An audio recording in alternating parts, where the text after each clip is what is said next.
Muchas gracias. El agradecimiento es mío, francamente, y el honor de poderme dirigir a ustedes también. Da gusto ver la sala llena y realmente es para mí un honor poder hablar durante 3/4 de hora sobre un tema tan interesante como el que tenemos previsto, cuyo título es El cambio climático, Objetivo 2030. Con lo cual hay dos elementos. Aquí tenemos que hablar del cambio climático y del objetivo 2030. Parece lógico. Así es que es lo que vamos a hacer, hablar un poco del cambio climático, que parece que está un poco a trasmano en una conferencia como la de hoy, pero no lo está. Y después nos metemos a fondo, no tan a fondo como mi antecesor, que ha dado una visión de conjunto magnífica de lo que supone los Objetivos de Desarrollo Sostenible, que es el nombre técnico que recibe la Agenda 2030. Ya saben ustedes que la anterior se llamó Objetivos de Desarrollo del Milenio. En Naciones Unidas están siempre con los Objetivos de Desarrollo. Y luego hablaremos, pero el fiasco del anterior ha sido tan terrible que solo espero que el fiasco del actual esté a la altura. ¿Qué se entiende por cambio climático? Pues esto es una tontería. El clima cambia constantemente. Decir cambio climático no tiene ningún sentido real. Lo que pasa es que las instituciones de Naciones Unidas incorporan estos dos elementos, cambio climático, y cambiarlo iba a suponer un problema, sobre todo de transmisión del conocimiento y de propaganda. Pero el cambio climático es que el clima cambia. Pues claro que cambia constantemente, desde que el clima es clima, desde que el mundo es mundo y la Tierra existe. No significa nada, pero para los que lo utilizan con mala intención, el cambio climático sería un fenómeno nuevo que nunca habría tenido existencia. Además, antropogénico, que esa es una palabra muy divertida, es decir, generada por el hombre y, por supuesto, letal. Es decir, nos vamos a morir todos. Parecen ignorar que nos vamos a morir todos, pero bueno, en cualquier caso, pues así es. Así es que no vale ya ni disrupción climática, ni el clima en ebullición. Antonio Guterres, el secretario general de Naciones Unidas, es muy imaginativo y ocurrente. Eso de llamar caos climático y ebullición a un día como el de hoy, verdaderamente he hecho trampa. Esto no es el clima, esto es el tiempo atmosférico. El clima es a mucho más largo plazo, pero es que es completamente absurdo. En fin, va a prevalecer el conjunto vacío que se llama cambio climático.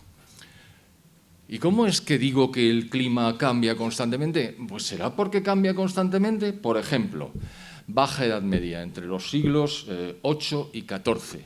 Hubo un periodo de grave calentamiento, tan grave que la población de Europa se multiplicó por 3, tan grave que toda Escandinavia era cultivable. Los que conozcan Escandinavia se darán cuenta de lo que eso significa. Y tan grave que hay una isla gigantesca en el norte que se llama Groenlandia, que significa tierra verde.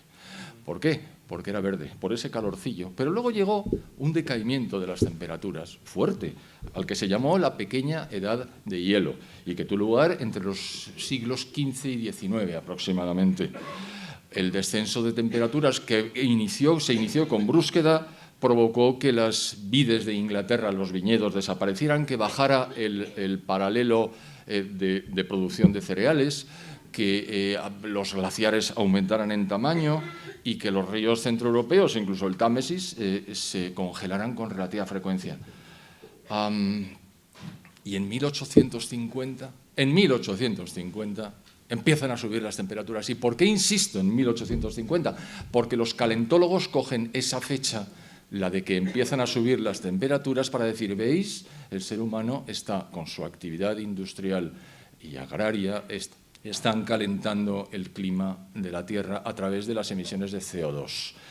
Pero lo que pasó es que, tal y como había habido una subida de temperatura en el Imperio Romano, en primer lugar, en segundo lugar, en la Edad Media, y en tercer lugar, a partir de 1850, estos son movimientos naturales del clima. El clima cambia. En el siglo XX, el incremento de temperaturas de la atmósfera ha sido de 0,6 grados centígrados en 100 años. Tampoco parece una crisis climática muy fuerte, pero ahí ha empezado el baile, precisamente en esa época. Ahora la Tierra es ligeramente más cálida que antes, pero no se sabe muy bien por qué, la verdad. Y dentro del siglo XX hubo calentamientos y enfriamientos que tampoco sabemos a qué obedecen, puesto que el elemento fundamental que argumentan las personas que sustentan la hipótesis del cambio climático es que es el CO2 en su constante aumento como consecuencia de la actividad del ser humano el que está provocando las variaciones al alza de temperaturas. Pero si en el propio siglo XX ha habido dientes de sierra, mientras el CO2 subía incesantemente, las temperaturas subían y bajaban absolutamente al margen del CO2, que probablemente no les gusta nada. Bueno, pues antes de 1998 no se había materializado una sistemática presentación del cambio climático como responsable. Los científicos decían que la temperatura había experimentado cambios siempre. Curiosamente, desde 1998 hasta 2015 y desde 2016 hasta 2023, la temperatura de la atmósfera se ha incrementado 0 grados centígrados. Y ya les digo yo que el crecimiento del CO2 se ha mantenido con los ritmos habituales.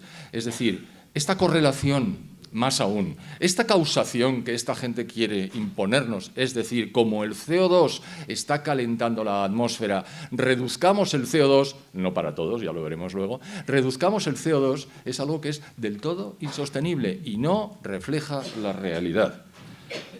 He dejado un hueco entre 2015 y 2017. ¿Qué pasó? Que vino el Niño. ¿Y quién es el Niño? Pues el antagonista de la niña. ¿Y quién es el Niño? Bueno, es el responsable del calentamiento de las capas superiores del agua en el Pacífico Oriental. No está teniendo lugar ningún calentamiento global ni peligroso, ni pacífico, ni nada. Y aunque no lo tengo escrito, aprovecho para decirles que si hay algo peligroso es el enfriamiento. El enfriamiento acabaría con todos nosotros con mucha facilidad. Ayer, que estaba haciendo una presentación en la radio, estuve comentando que se ha establecido, y nadie lo discute, que la gente en todo el mundo muere 10 veces más por frío que por calor. Y eso no se discute porque es exactamente así, es un hecho. Y entonces la persona que me estaba entrevistando dice, perdona, acaba de salir un dato nuevo, no son 10 veces, son 20 veces más. Es decir, la gente se muere de frío. Difícilmente se muere de calor, pero eso sí, en los medios de comunicación de masas verán constantemente el golpe de calor acabó con Periquito que estaba trabajando en el exterior cuando la temperatura... Y es verdad, hay que protegerse, el golpe de calor es peligroso, pero eso no tiene nada que ver con el clima, solo faltaba. ¿Dónde empieza todo esto? En el efecto invernadero. ¿Qué es el efecto invernadero? El que nos da la vida. Si no hubiera en la Tierra efecto invernadero, que está inducido por los gases de efecto invernadero, la temperatura media sería de 17 bajo cero. A 17 grados bajo cero no habría vida. Afortunadamente contamos con los gases de efecto invernadero, el primero de los cuales, el más importante, que es el 95% de todos los gases de efecto invernadero, es el vapor de agua. Y en segundo lugar, el CO2. El vapor de agua es el 95% de la totalidad de los gases, luego está el CO2 con 3,7 y luego está, esto lo ha mencionado don Alberto Bárcenas al hablar de las vacas, el metano, el óxido nitroso, los clorofluorocarbonos, pero son no trazas, pero casi testimoniales. Pero, en un momento dado, tres norteamericanos científicos, publicaron en Nature, que es una revista científica, en 1998, un artículo que se conoce como el palo de hockey. Y lo que hicieron fue decir, miren ustedes, desde el año 1000 hasta el año 1850 la temperatura no se ha movido. Eso es completamente falso, pero lo dijeron. Pero luego crece vertiginosamente como consecuencia de la revolución industrial. Ergo, hay una correlación entre CO2 y temperaturas. Más allá todavía, hay una causación. El CO2 provoca el incremento de temperaturas, como en el efecto invernadero. Efectivamente, el efecto invernadero es que llegan las emisiones de onda corta de los rayos solares, golpean la Tierra y cuando van a salir, los gases de efecto invernadero, cual mantita o edredón, impiden que salga la totalidad de ellos y nos mantienen a esa temperatura tan estupenda que es de 14 grados de media en la Tierra, que permite la vida, no solo permite la vida, si somos ya más de 8.000 millones, vaya exitazo, algunos quieren acabar con él. Bueno, entonces, el palo de hockey es falso como un duro de madera. Ahora hablaremos del IPCC. El IPCC es un organismo que luego mencionaré, pero que en su tercer informe, hace informes cada 5 o 6 años aproximadamente, presentó el palo de hockey como diciendo, ven ustedes, el ser humano es el culpable. Les duró 5 años. En el cuarto informe retiraron el palo de hockey por tramposo. Hasta el IPCC, que es el epítome de la trampa organizada por Naciones Unidas, ha retirado el palo de hockey por falso. Casi no voy a profundizar. Pero ¿y el CO2? El CO2 está aquí. Ustedes lo saben. Bueno, perdonen, el CO2 está aquí. La concentración de CO2 en la atmósfera es de 424 partes por millón. Aquí hay entre 2.000 y 3.000, y si seguimos con la puerta cerrada, 4.000. ¿Algún problema? Ninguno. ¿Saben cuál es la concentración del CO2 en nuestros pulmones? 40.000 partes por millón. Así es que no les metan miedo con el CO2, que daño no les va a hacer. No va a hacer daño, pero va a subir la temperatura. No, pues la temperatura no hay correlación entre incremento de CO2 e incremento de temperaturas. Lástima que no tengo aquí el PowerPoint donde aparecen los gráficos que son definitivos, pero bueno, no tiene mayor importancia. Bueno, por cierto, el propio IPCC, en su tercer informe, famoso tercer informe, donde apareció el palo de hockey, también decía cuál era el porcentaje de CO2 antropogénico que estaba dentro de la totalidad del CO2, que a su vez es el 3,7 de los gases de efecto invernadero. ¿Y qué dijo el IPCC? Aquí lo veo. Porcentaje natural del dióxido de carbono, 97,1%. Porcentaje antropogénico, 2,9%. Pero es el humano el que está calentando la temperatura, el natural no. ¿Qué pasa? ¿Que son distintos? No, las moléculas son las mismas. ¿Y entonces cómo pretende usted que yo me crea esto? Es muy fácil. También ha desaparecido ese cuadro de los registros del IPCC. Bien, así es que queda claro y que debe quedar muy claro que no hay ninguna correlación entre CO2 e incremento de temperaturas. Lo que sí es un elemento fundamental y decisivo es precisamente el vapor de agua, es decir, el 90% de los gases de efecto invernadero. Y además el forzamiento del vapor de agua es mayor, este palabra lo explico ahora, mayor que el del CO2. ¿Qué es el forzamiento? La capacidad de calentar que tiene una molécula de agua en comparación con una molécula de CO2. ¿Cuál es la que más, de todos los gases de efecto invernadero, cuál es el gas que más forzamiento tiene? El óxido nitroso. ¿Y cómo lo sabe usted? Digo, bueno, ese es el gas de la risa, es decir, que se utiliza a veces para hacer contra su voluntad reír a la gente, pero sobre todo es el que impele los cohetes que se lanzan a la atmósfera. Es una enorme capacidad de calentamiento la que tiene y por eso lo utilizan. Bueno, y si esto no hay por dónde cogerlo, y si es una mentira enorme, ¿por qué ha tenido éxito? ¿Por qué ha colado? Es decir, ¿por qué la gente piensa que efectivamente estas emisiones de CO2 que estamos realizando, no todo el mundo evidentemente, pero ¿por qué es tan predominante? Pues por varias razones. La primera es porque es muy sencillo, todo el mundo entiende que es un invernadero. Un invernadero es una cosa de cristal donde se pone, entra el sol, se mantiene la temperatura interior y las plantas crecen, y crecen mucho mejor que fuera. ¿De cuándo acá los holandeses iban a producir tomates con el clima que tienen si no fuera por los invernaderos que utilizan? Es más, ¿qué introducen en los invernaderos para que los tomates crezcan mejor? CO2. ¿Por qué? Porque el CO2 es el elixir de la vida. Sin el CO2 estábamos todos muertos. Anda, no exagere, ¿cómo?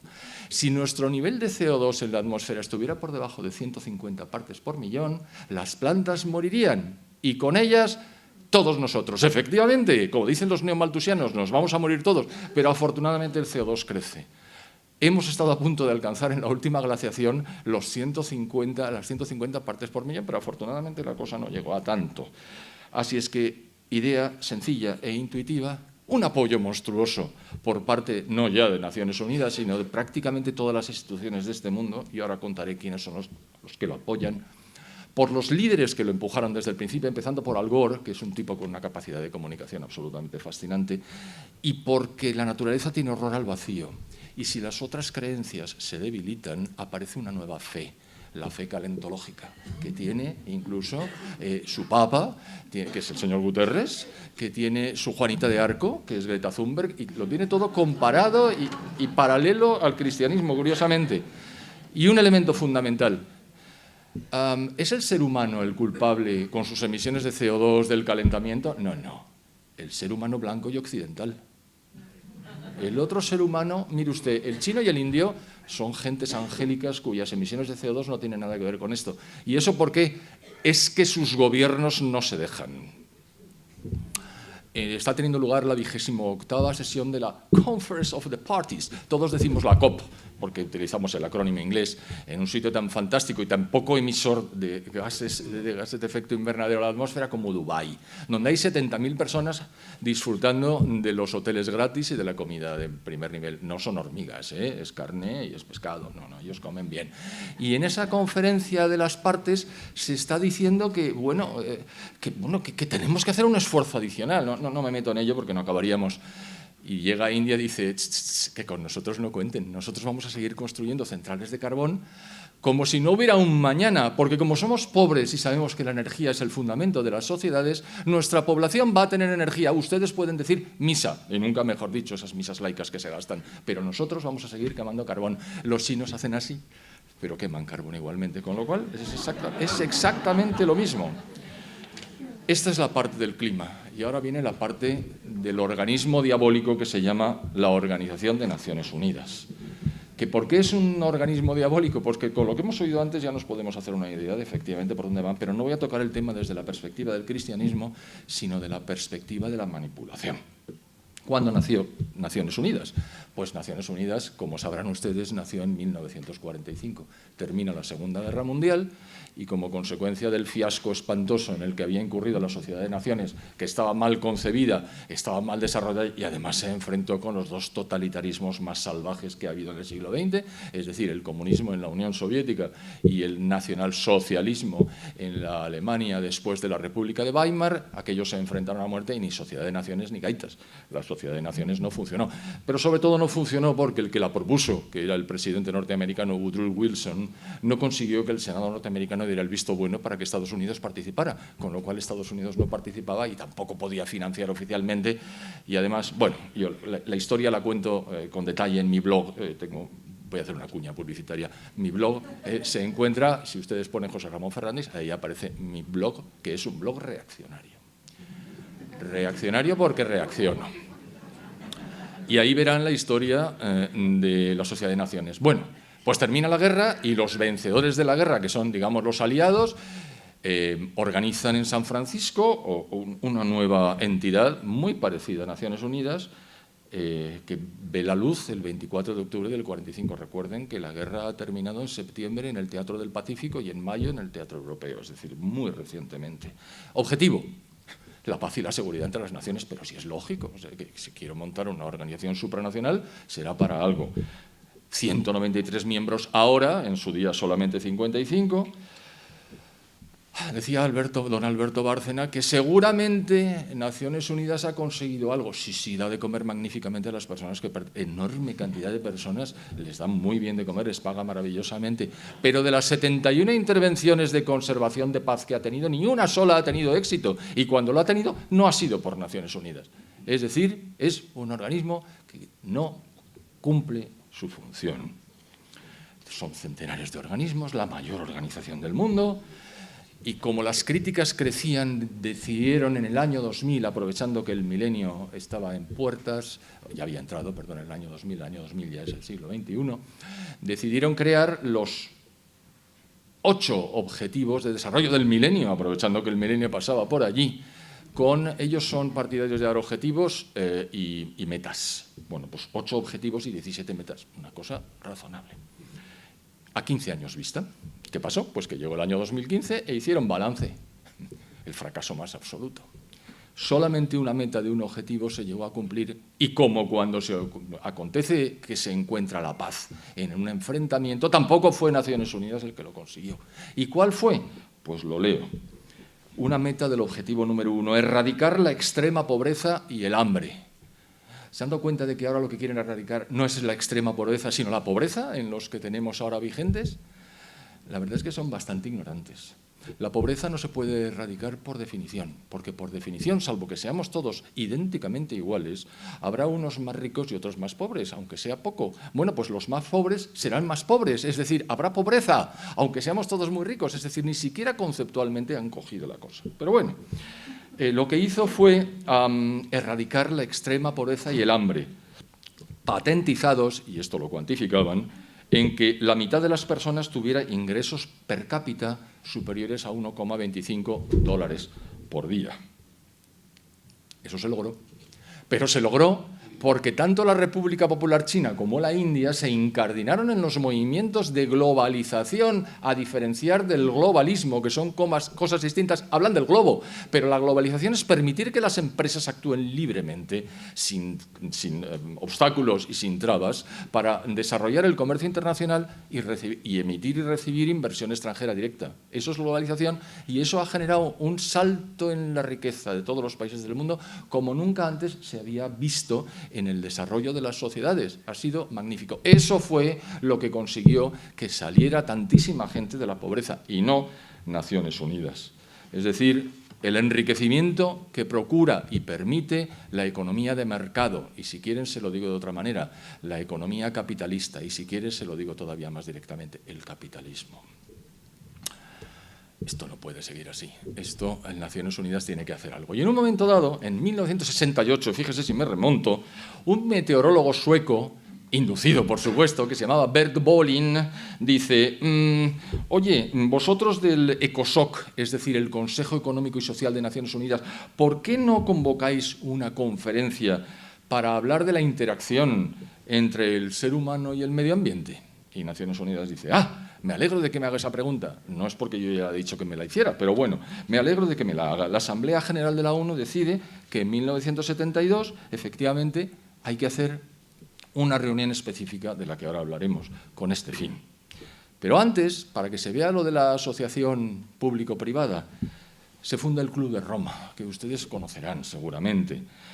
Y los que lo fundaron fueron miembros del grupo Morgenthau, estos grupos ricos que operan en la semipenumbra, porque esto se inició en una residencia de John Rockefeller en Bellagio, en Italia, y dijo, hay que buscar soluciones para la paz y la prosperidad del mundo. 1968.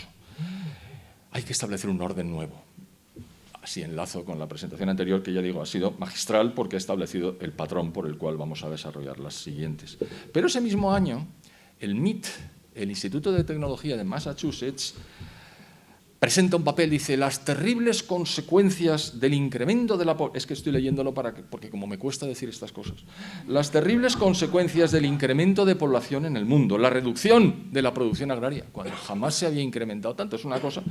El agotamiento de los recursos. Ustedes saben que los recursos no se están agotando, ¿verdad? Podemos hablar de eso otro día. La creciente producción industrial y la contaminación. Voy a tener que hacer un paréntesis. El CO2 no contamina. El CO2 da la vida. El CO2 está aquí. ¿Cómo va a contaminarnos si lo tenemos dentro? Nos hubiera matado. O sea que cuando la gente dice el CO2, la emisión contaminante del CO2, no, mire usted, el CO2 no contamina nada. Contaminarán los residuos que saca el carbón a la atmósfera cuando es quemado, eso sí, pero el CO2 en absoluto. Y entonces el MIT dice, yo voy a aportar mi grano de arena. Y en el año 72, cuando se organiza la primera reunión, el Club de Roma produce un libro que yo leí en su día y que me impactó muchísimo. Yo era un chaval absolutamente desconocedor de la situación. Y se llamaba Los límites al crecimiento. ¿Saben ustedes cuántos ejemplares vendieron? 30 millones. Y en el año 72 se celebra la Conferencia de Naciones Unidas sobre el Human Environment, el entorno humano. Asisten 15 países a la reunión en Estocolmo, porque como lo había propuesto Bert Bolin, que era sueco, pues en Estocolmo. Y entonces, no sé si leerles todas las burradas que decían, vemos a nuestro alrededor creciente evidencia del daño antropogénico en muchas regiones de la Tierra, peligrosos niveles de contaminación en el agua, el aire, el suelo y los seres vivientes, grandes e indeseables alteraciones en la balanza ecológica de la biosfera, destrucción y agotamiento de recursos irreemplazables, dañinos efectos para la salud física, mental y social. No hablaban de la suya, evidentemente, del hombre en el entorno creado por el hombre, particularmente en el residencial y el laboral. Debe haber algún otro.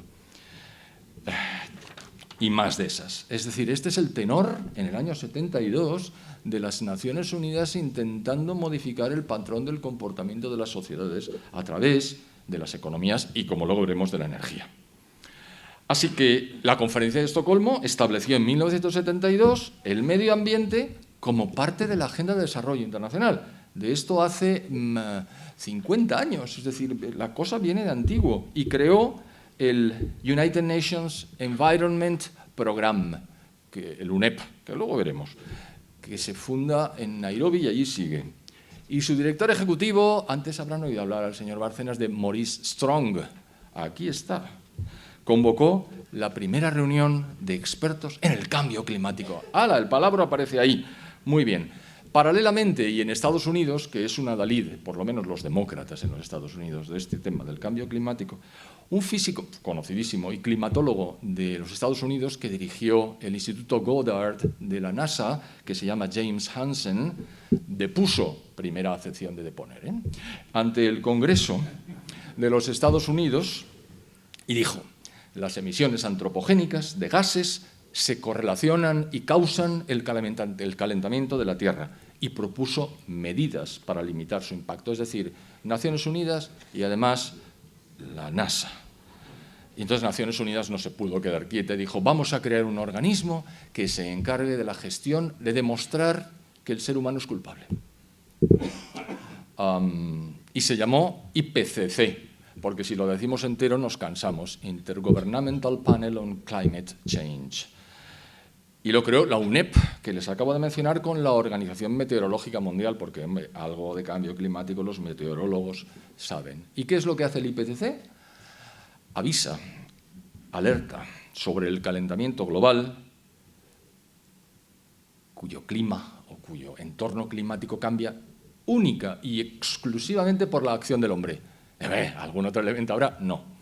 Solamente por la acción del hombre. ¿Pero no le interesaría a usted? No, a mí no me interesa más que la acción del hombre. Y así voy a hacer informes, que lleva 8, aunque ellos dicen que llevan 6, pero son 8, aunque no les llaman informes, pero tienen la misma entidad, envergadura, longitud y plazo que los informes, y ha realizado ya 8. Les he hablado bastante del tercero. Bueno, pues hay 8. El último de 2023. Y todos con mucha alarma, que nos vamos a morir todos, que hay que hacer algo. Incluso algunos se ha pasado diciendo, ya no hay nada que hacer. ¿Cómo que no hay nada que hacer? Pues cállese y déjenos en paz, hombre. No, le hicieron callar rápidamente. Y claro, el apoyo es completo. Organismos de todo tipo, instituciones, universidades, centros de investigación, foros, blogs, agencias, asociaciones, los estados. Una legión de activistas medioambientales liderados al principio por Al Gore. Les recomiendo que escuchen y vean a Al Gore, de verdad. Es diabólico. Es decir, incluso tiene el aspecto de cuando era más joven, ahora ya tiene el pelo blanco, pero cuando tenía el pelo negro, el padre de los Adams, alguno de ustedes se acordará, y los presidentes de los Estados Unidos, y la Comisión de la Unión Europea, y los Estados miembros, y las empresas que se benefician, porque claro, si lo que hay que hacer es reducir la generación de energía a través de los mecanismos tradicionales, habrá que buscar mecanismos alternativos, sí, la eólica y la solar. ¿Y entonces quién va a producir la eólica y la solar? Nosotros, y nos vamos a forrar. Esas empresas están a favor.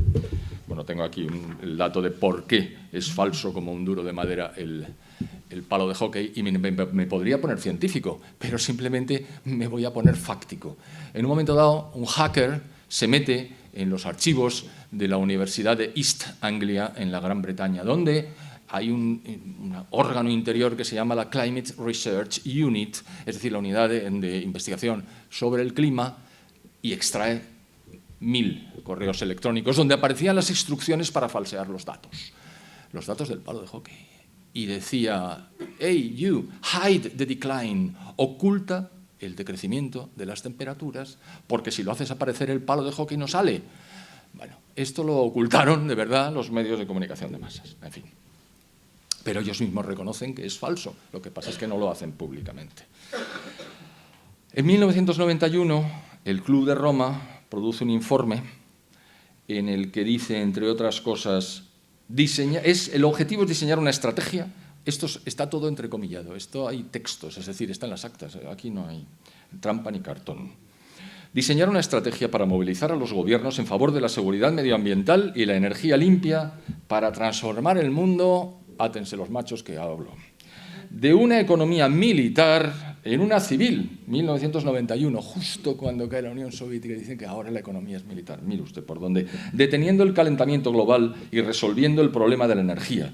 El problema de la energía. No hay ningún problema de la energía. La energía se crea y se utiliza. ¿Cuál era el problema? No había, pero ellos la ponen así. Enfrentando la pobreza del mundo y las disparidades entre los hemisferios norte y sur. ¿Y esto qué tiene que ver con el calentamiento? Bueno, pues que es que la idea no es minimizar un calentamiento que no existe. La idea es terminar con las disparidades entre los hemisferios norte y sur. Luego sería también el enfrentamiento este-oeste, pero lo que dicen, entre comillas, es esto. Y dice después, parecería como si los seres humanos necesitaran una motivación, un adversario común para organizarse y actuar juntos. Hay que encontrar tal motivación para unir a las naciones divididas frente a un enemigo exterior. Y esto lo he puesto en negrita, sea real o inventado. Esto está en las actas. El enemigo común de la humanidad es el hombre. dice más cosas, pero una de ellas, no se lo leo todo porque esto es mortal, nada que ver con lo mortal que resulta leerse los Objetivos de Desarrollo Sostenible. Eso sí que es mortal. Tengo aquí un amigo con el que me estoy repartiendo la lectura y análisis crítico de los 17 puntos y 169 metas, y les aseguro que conservamos el equilibrio emocional a duras penas, porque es una terminología insostenible, una contradicción detrás de otra y una incongruencia interminable. Ellos confían en que nadie se lo lea. Claro, nadie se lo lee. Con lo cual pueden escribir prácticamente todo. Así es que no se lo leo. Pero yo lo que estoy hablando es del Club de Roma. Y dice algo terrorífico. Las viejas democracias han funcionado razonablemente bien los últimos 200 años, pero parecen encontrarse en una fase de estancamiento autocomplaciente, sin liderazgo ni capacidad innovadora. La democracia no es una panacea. Hay que reconocerlo.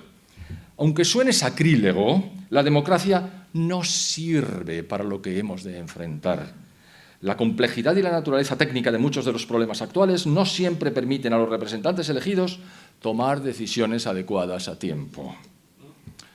Y entonces, aquí está 1992, después de lo que dice el Club de Roma, llega la Cumbre de Río, que se llamaba Conference on Environment and Development, es decir, la conferencia en desarrollo, y ya estamos con el desarrollo y el medio ambiente. Y allí se creó, se lo voy a decir con las siglas, la verdad es que tiene esta gracia, UNFCCC, que significa United Nations Framework Convention on Climate Change. Es decir, la Convención del... Por esto no cambian el nombre. La Convención del Cambio Climático, el marco de la Convención del Cambio Climático para Naciones Unidas. Y el tal Maurice Strong, y es la enésima vez que lo decimos, manifestó en el discurso de apertura, que claro que está en las actas. Abro comillas, abro interrogación. ¿Y si un grupito de líderes mundiales decidiera que el principal peligro para la Tierra procede de las acciones de los países ricos? Para salvar el planeta, el grupo decide, ¿no es la única esperanza para el planeta que las civilizaciones, este hombre no sabía lo que son las civilizaciones, que las civilizaciones industrializadas colapsen? ¿No es nuestra responsabilidad hacerlo posible? 1992. Año 2000, la ONU lanza la Estrategia de Objetivos de Desarrollo del Milenio, que no tiene nada que ver con la búsqueda y obtención y logro de la paz entre las naciones, que es su objetivo primigenio. Pero como ahí no consigue nada, no rasca y además tiene que continuar creciendo, dice, pues vamos a hacer los objetivos. Y esto tiene un predicamento tremendo. Y efectivamente no consiguen nada que no hubiera conseguido la propia República Popular China y la propia India creciendo. Tengan en cuenta que estamos hablando de los dos países más poblados de la Tierra. Es decir, el primero con mucho es la India, con mucho, que tiene unos 1.470 millones de habitantes y que hasta 1991 había ido del bracete con la Unión Soviética porque tenía una alianza estratégica. Implosiona la Unión Soviética y los indios dicen, ¿y ahora? Y entonces dicen, pues nosotros como los chinos, y yo quiero crecer. Lo de los chinos fue muy anterior y fue Deng Xiaoping que se dio cuenta de que hay dos procedimientos para incrementar la renta per cápita. Ustedes lo saben, incrementa la renta o reducen las cápitas. Mao Zedong optó por la segunda, redujo las cápitas de varias formas, una de ellas acabando con ella y otra con el objetivo del hijo único que China está pagando en este momento. Ellos dicen que son 1.430 millones de habitantes, pero saben que no es así. Hay 200 millones menos. Bueno, estas son las consecuencias. Ya lo reconocerán los chinos. Entre una cosa y otra pasa mucho tiempo. Por ejemplo, hay una anécdota de Henry Kissinger, recentísimamente fallecido, cuando habla con Deng Xiaoping y le hace una pregunta que pone de relieve la mentalidad china. Le dice, oiga, ¿usted qué opina de los efectos sobre el mundo entero de la Revolución Francesa? Y le mira así Deng Xiaoping y le dice, perdone, pero es un acontecimiento demasiado reciente como para que yo pueda manifestarme al respecto. Es decir, los chinos tienen una mentalidad diferente, pero lo tienen todo absolutamente claro y se ríen muchísimo, pero muchísimo de nosotros, no se pueden imaginar. Ya estamos terminando lo de las Naciones Unidas, me quedan 10 minuticos.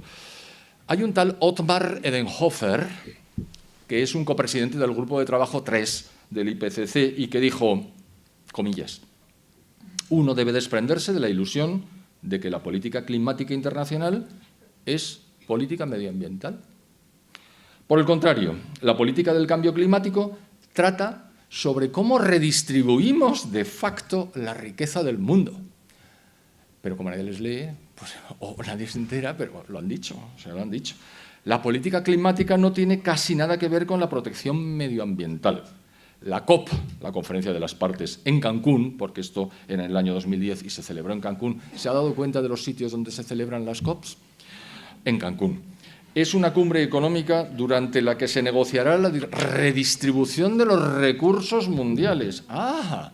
O sea que está claro. Bueno, pero hay una hispanoparlante que se llamaba Cristina Figueres, era hija del presidente de Costa Rica. Ahora se llama Cristiana, debe haber alguna razón, que es la secretaria ejecutiva de la UNFCCC.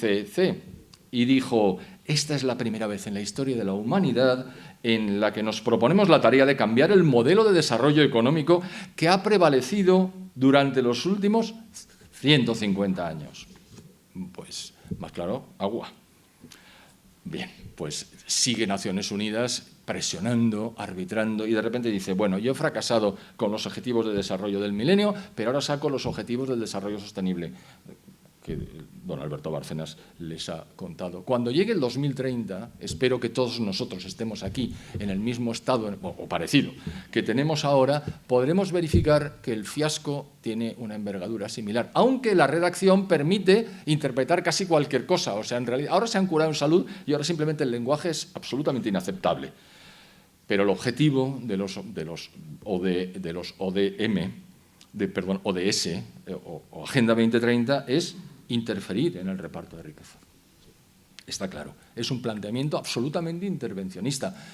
No ya es que quieren hacer desaparecer los estados y los gobiernos individuales, que también, es que se enfrentan con las poblaciones de los países más avanzados, porque si hay que igualar, ustedes se acordarán del lecho de Procusto. Procusto era un individuo que tenía un posadero en la antigua Grecia, y cuando venía una persona y quería dormir, le decía sí, y entonces tenía un lecho, una cama.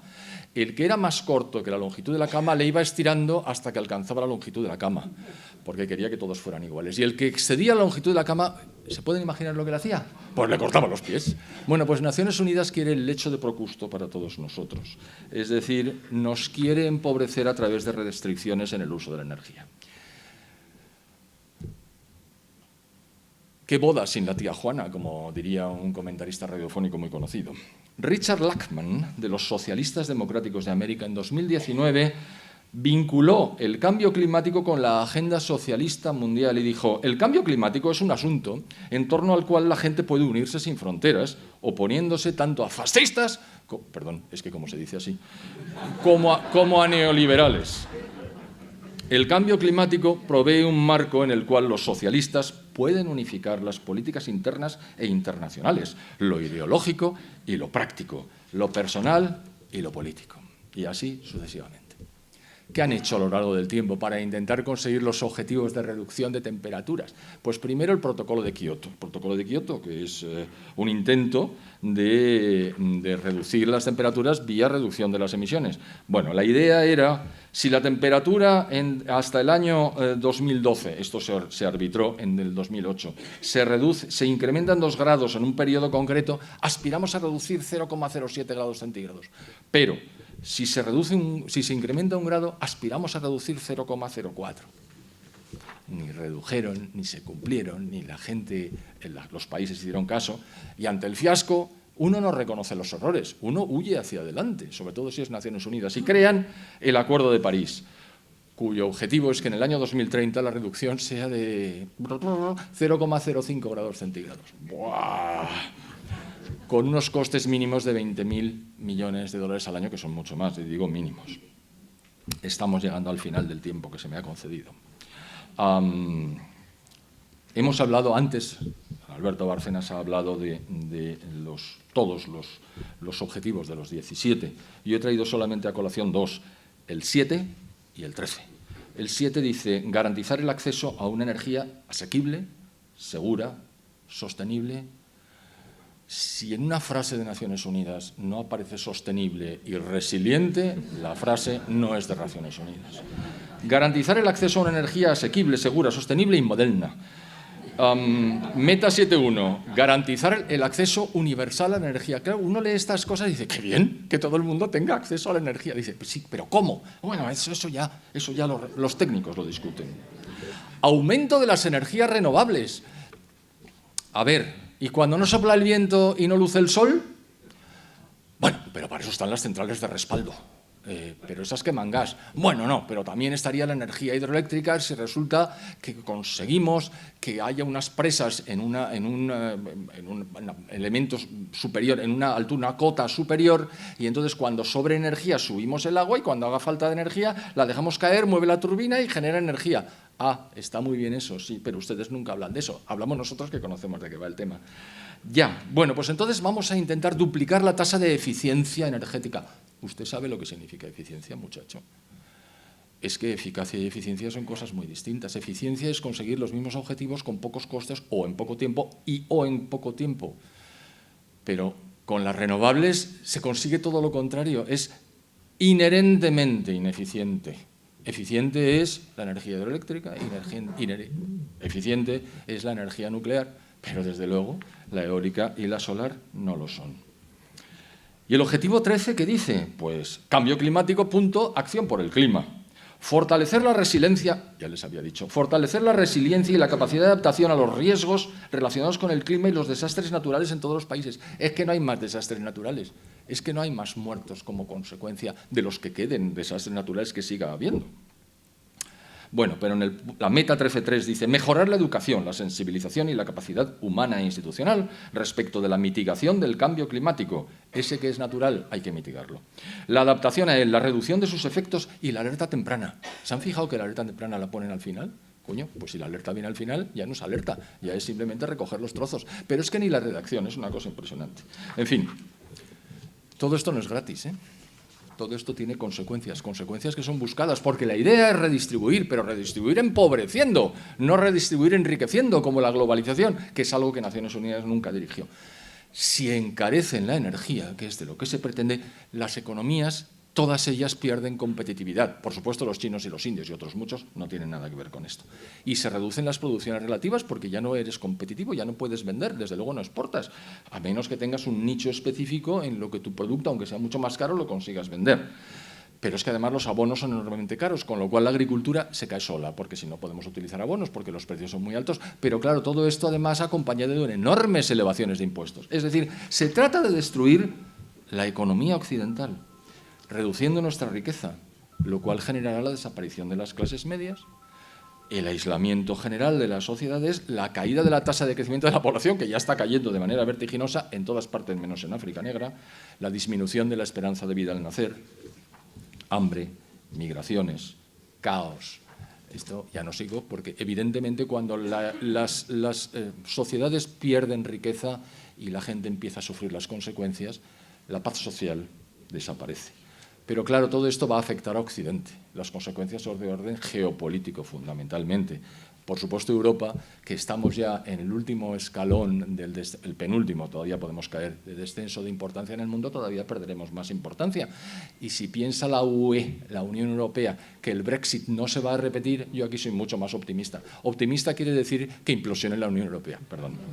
Entonces, si sale la Gran Bretaña, los suecos están absolutamente hasta las narices, los holandeses han visto ustedes cómo votan, los húngaros porque no pueden. País que no esté en la Unión Económica y Monetaria tiene en su mano salirse de la Unión Europea y el desastre para la Unión Europea sería completo. Por supuesto, eso supondría un fortalecimiento temporal de China y en la India, pues como siguen creciendo vertiginosamente. Me queda un minuto. ¿Y qué hacemos? Porque todo esto, el diagnóstico parece que es este más o menos. Podemos compartir los detalles o no. Bueno, pues podemos denunciar constantemente esta estafa calentológica. Es decir, allá donde estemos, momento y oportunidad que se nos brinde, decir, esto es mentira, por esto y por esto. ¿Qué significa por esto y por esto? Que no tengamos fe, que esto no es una nueva religión, que esto es una estafa. Lo que hay que utilizar es la razón para desmontar los argumentos, pero no decir, ¡ay, qué miedo tengo!, que me van a manipular por el miedo. Efectivamente lo están haciendo, pero no es una cuestión de fe, es una cuestión de racionalidad. Y si conseguimos con un poco de suerte minimizar la importancia del Estado, las dimensiones del Estado, mucho mejor. El cuarto punto es abandonar las instituciones multilaterales. Formamos parte del euro, tenemos deuda emitida en euros. Como si saliéramos del euro, la nueva peseta tendría que devaluar respecto de la situación en la que nos encontramos ahora, nunca podríamos pagar la deuda. Es verdad que no la vamos a pagar nunca, a ver si van a pensar ustedes que vamos a pagar alguna de la deuda. La deuda es perpetua y creciente, como se ve por las decisiones que se adoptan. Pero en todo caso sería absolutamente impagable y entraríamos en quiebra, y como habría que salirse también del Fondo Monetario Internacional, a ver quién nos iba a valer. Es decir, nosotros no nos podemos salir de la Unión Europea, pero de la ONU sí, sin coste. No hay que pretender que la ONU desaparezca. Ellos no van a desaparecer.